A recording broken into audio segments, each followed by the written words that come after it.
Maya Johnson adjusted her blazer one last time before stepping through the airport terminal doors.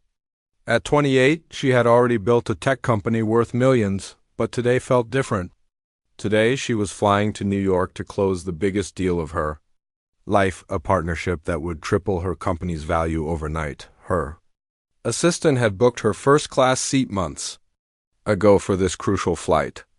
Maya rarely splurged on herself, but this trip was too important to risk any delays or discomfort that might affect her presentation. She needed to arrive sharp, focused, and ready to change her life forever. The airport buzzed with its usual chaos.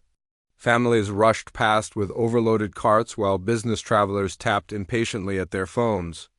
Maya moved through it all with quiet confidence, her laptop bag slung over her shoulder, and her presentation notes safely tucked inside her briefcase. She had spent 3 years building TechFlow solutions from her college dorm room into a company that revolutionized how small businesses managed their digital operations. The software she created helped thousands of entrepreneurs streamline their processes, saving them time and money. Now, global tech industries wanted to partner with her, bringing her innovation to millions more businesses worldwide. At the gate, Maya noticed the delayed departure on the board. 30 minutes late. She sighed but remained calm. These things happened, and she had built extra time into her schedule. She found a quiet corner and reviewed her presentation one more time, mentally rehearsing each slide and anticipated question. When boarding finally began, Maya joined the first-class line. She had earned this seat through years of 18-hour workdays, countless rejections from investors who couldn't see past her age and appearance, and the determination to prove that a young black woman from Detroit could build something extraordinary. She handed her boarding pass to the flight attendant, a middle-aged woman with tired eyes who barely glanced at the ticket before waving her through. Maya made her way down the jet bridge, feeling a familiar mix of excitement and nerves that came before major business meetings. Inside the aircraft, she located her seat right at the front. Perfect. She stowed her carry-on in the overhead bin and settled into the comfortable leather seat, immediately pulling out her laptop to make final adjustments to her presentation. The plane filled slowly. Maya was absorbed in her work when she heard a commotion behind her. A man's voice, loud and demanding, cut through the ambient noise of passengers finding their seats. "Excuse me, miss, but I think you're in my seat." Maya looked up to see a tall, well-dressed white man in his 50s standing in the aisle beside her row. He wore an expensive suit and carried himself with the kind of confidence that came from never being questioned. His tone suggested he was used to getting his way. "I'm sorry?"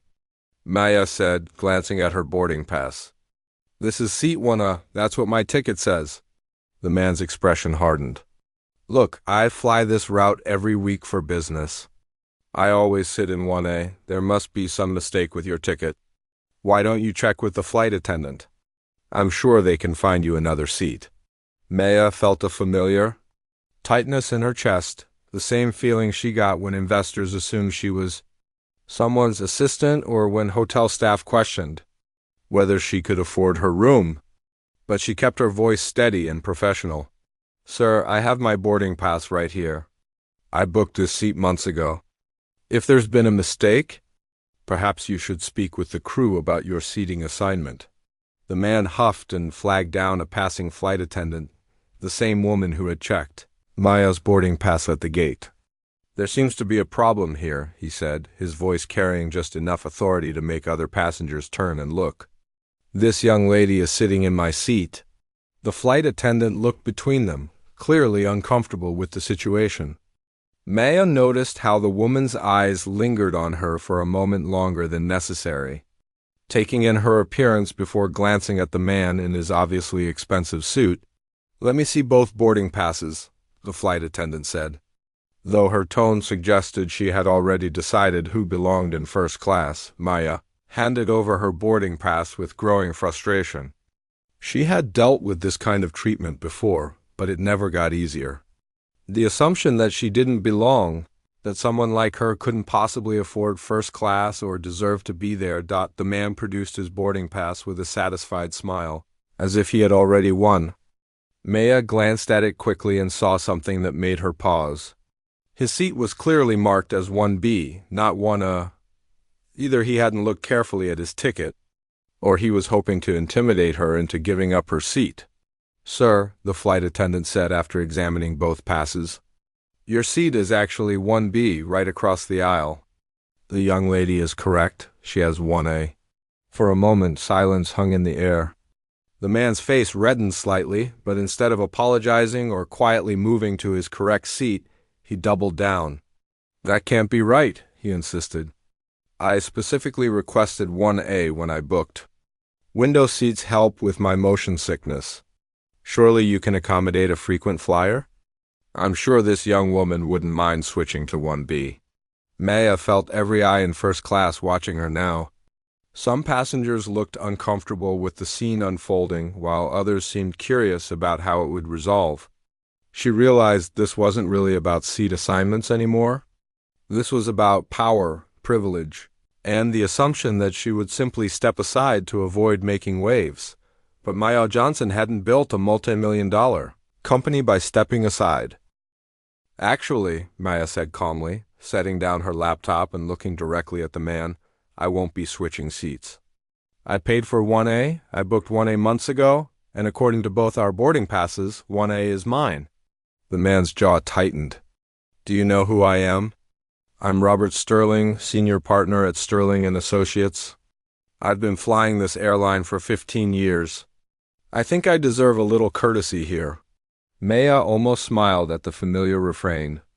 In her experience, people who had to announce their importance usually weren't as important as they thought.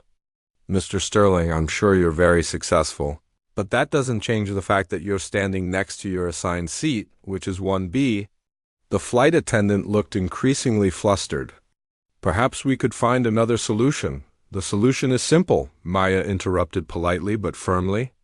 "Everyone sits in their assigned seat. That's how airline seating works." Another passenger, an older woman in pearls, leaned forward from row 2. "Young lady, would it really hurt to just switch? Mr. Sterling is clearly a frequent flyer. It's just one seat." Maya felt the familiar sting of being lectured by strangers who assumed she should be grateful for whatever accommodations others were willing to give her. But before she could respond, her phone buzzed with an urgent message from her assistant. "Maya, emergency. Global Tech's CEO had to move the meeting up by 2 hours due to family emergency. You need to be there by 3 p.m. instead of 5 p.m. If you miss this window, they'll have to postpone for 3 weeks and might withdraw the offer. This is our only shot." Maya's heart skipped a beat. Everything depended on this flight taking off on time. She couldn't afford any more delays, let alone the chaos of getting bumped from her seat and potentially missing the flight altogether if they oversold first class. "Is there a problem here?" The captain had emerged from the cockpit, drawn by the commotion. He was a distinguished-looking man with silver hair and kind eyes behind wire-rimmed glasses. "Captain Morrison," Robert Sterling immediately extended his hand. "Rob Sterling, Sterling and Associates. I've flown with you several times. There seems to be a seating mix-up. This young woman is in my usual seat, and I was hoping we could resolve this quickly so we can get airborne." Captain Morrison glanced at Maya, then back at Sterling. "Sir, if there's a seating issue, my crew will handle it according to the boarding passes. We can't delay departure for seating preferences." The flight attendant whispered something to the captain while showing him both boarding passes. His expression remained neutral as he nodded. "Mr. Sterling," the captain said diplomatically, "your assigned seat is 1B. The passenger in 1A is seated correctly. I'm going to have to ask everyone to take their assigned seats now so we can begin our safety demonstration." Sterling's face grew redder. "This is ridiculous. I'm calling the airline tomorrow to file a complaint about the service on this flight. And you," he pointed at Maya, "should learn some basic courtesy." Maya had reached her limit. She stood up slowly, her full height making her nearly as tall as Sterling. When she spoke, her voice was quiet but carried the authority of someone used to commanding boardrooms. "Mr. Sterling, my name is Maya Johnson. I'm the CEO and founder of TechFlow Solutions. I'm flying to New York to close a deal worth $50 million that will create jobs for hundreds of people. I booked this seat, I paid for this seat, and I'm keeping this seat. Your entitlement doesn't supersede my ticket." The first-class cabin fell completely silent. Several passengers pulled out their phones, some likely recognizing her name from recent tech industry headlines. Maya had been featured in Forbes' 30 Under 30 list just 6 months earlier, and her company's rapid growth had made her something of a celebrity in business circles. Sterling stared at her for a long moment, clearly processing this new information. His bluster deflated slightly, but his pride kept him from backing down completely. "Well," he muttered, finally settling into seat 1B with obvious reluctance. "You could have said that from the beginning." Maya sat back down, her hands shaking slightly from adrenaline.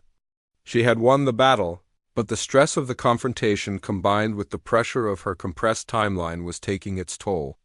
She needed to focus on her presentation, not workplace politics. At 30,000 feet, Captain Morrison returned to the cockpit, and the flight attendants began their safety demonstration. Maya tried to settle back into her work, but she could feel Sterling's hostile energy radiating from across the aisle. She ignored it, concentrating on the slides she needed to perfect before landing. 20 minutes later, just as the plane was pushing back from the gate, Maya felt her phone vibrate with an urgent call. The caller ID made her blood run cold. It was David Chun, the head of security for Global Tech Industries. "Maya," David's voice was tense when she answered. "We've got a problem. Someone leaked news of our potential partnership. The press got hold of it, and there's been a security breach at our offices. We're implementing lockdown protocols. I'm not sure if we'll be able to meet today at all." Maya's heart sank. 3 years of work potentially destroyed by corporate espionage and bad timing, but that wasn't the worst part. As she hung up the phone, Captain Morrison's voice came over the intercom with an announcement that would change everything. "Ladies and gentlemen, we've just received word from ground control that all flights are being temporarily grounded due to a security alert at John F. Kennedy Airport. We'll be returning to the gate momentarily. Please remain seated with your seatbelts fastened." Maya stared out the window as the plane slowly taxied back toward the terminal. The irony wasn't lost on her. She had fought to keep her seat on a flight that wasn't going anywhere anyway. But the grounding was more than just an inconvenience. It was potentially the end of her biggest business opportunity. Around her, passengers began pulling out phones and tablets, calling loved ones and rearranging travel plans. The mood in first class had shifted from the earlier tension to shared frustration about the delay. "Ladies and gentlemen," Captain Morrison's voice returned, "we've received additional information about the security situation. There appears to have been a credible threat called in specifically targeting flights to New York. All eastbound flights are suspended indefinitely while authorities investigate." Maya closed her eyes and took a deep breath. She had built her company from nothing before. She could figure out a way through this crisis too. Her phone buzzed with a text from David Chun. "Security situation resolved faster than expected. Offices reopening in 2 hours. Can we do a video conference instead? 4 p.m. Pacific time?" A video conference. Maya's mind raced through the possibilities. She had spent weeks preparing for an in-person presentation, but the core of her proposal was solid. The technology spoke for itself, and she knew her numbers better than anyone. She quickly typed back, "Absolutely. I'll be ready." As the plane finally came to a stop at the gate, the flight attendant who had handled the earlier seating dispute approached Maya's row. "Miss Johnson," she said quietly, "I wanted to apologize for not handling that situation better earlier. I should have been more professional." Maya looked up surprised. "Thank you for saying that. I appreciate it. I heard you talking about a business meeting in New York. I hope the delay doesn't cause you any serious problems." "Actually," Maya said, standing and gathering her belongings, "it might have just saved my deal." As passengers began filing off the plane, Robert Sterling paused beside Maya's seat. For a moment, she thought he might apologize or at least acknowledge his behavior. Instead, he cleared his throat and said, "Good luck with your business deal." It wasn't an apology, but it wasn't hostility either. Maya nodded politely. "Thank you." Walking through the terminal, Maya felt a strange sense of clarity. The confrontation on the plane had reminded her of something important. She had spent so much time trying to prove she belonged in certain spaces that she had almost forgotten she had already built her own space. Her company, her success, her reputation, those weren't granted by other people's approval. They were earned through her own work and vision. She found a quiet corner near her gate and called her assistant. "Cancel the hotel in New York and book me the executive conference room at the downtown Marriott here. I need high-speed internet, a professional backdrop, and their best lighting setup. Also, arrange for our entire tech team to be on standby for a video demonstration." "Maya, are you sure about this?" "We've been planning this in-person presentation for months." "Trust me," Maya said, already visualizing how she could use the change to her advantage. "This might actually work out better. I can do the presentation from here, have our whole team available for technical questions, and show them our software in real time from our own servers. It'll be more authentic than any conference room in New York." 3 hours later, Maya sat in the hotel's executive conference room, her laptop connected to a large monitor behind her. Her presentation was flawless. She had refined it during the airport delay and added some new elements that wouldn't have been possible in person. David Chion's face filled her screen along with 3 other global tech executives. "Maya, this is impressive. We can actually see your software running in your own environment. Can you show us the scalability metrics again?" For the next hour, Maya walked them through not just her presentation, but a live demonstration of her platform. She answered technical questions with her development team joining the call directly from their offices. She showed real-time data from actual clients and demonstrated features that would have been impossible to showcase in a traditional boardroom setting. "Maya," David Chun said as the call was winding down, "we've made our decision. We want to move forward with the partnership, and we want to accelerate the timeline. Your presentation today showed us something we couldn't have seen in person: your company's culture, your team's expertise, and your technology's real-world performance." Maya felt tears of relief and joy threatening to spill over, but she maintained her professional composure. "I'm thrilled to hear that, David. I think this partnership will be transformative for both of our companies." After the call ended, Maya sat back in her chair and laughed. The flight delay that had seemed like a disaster had actually created the perfect conditions for her best presentation ever. The confrontation with Robert Sterling had reminded her of her own strength and worth, and the forced change from in-person to virtual had allowed her to showcase her company in a way that sealed the deal more effectively than any boardroom meeting could have. Her phone buzzed with a text from an unknown number. "Saw the news about your global tech partnership online. Congratulations." Sterling." Maya smiled and typed back, "Thank you." "And Mr. Sterling?" "Next time, just check your boarding pass. It saves everyone a lot of trouble. Sometimes the detours taught you more than the destination ever could."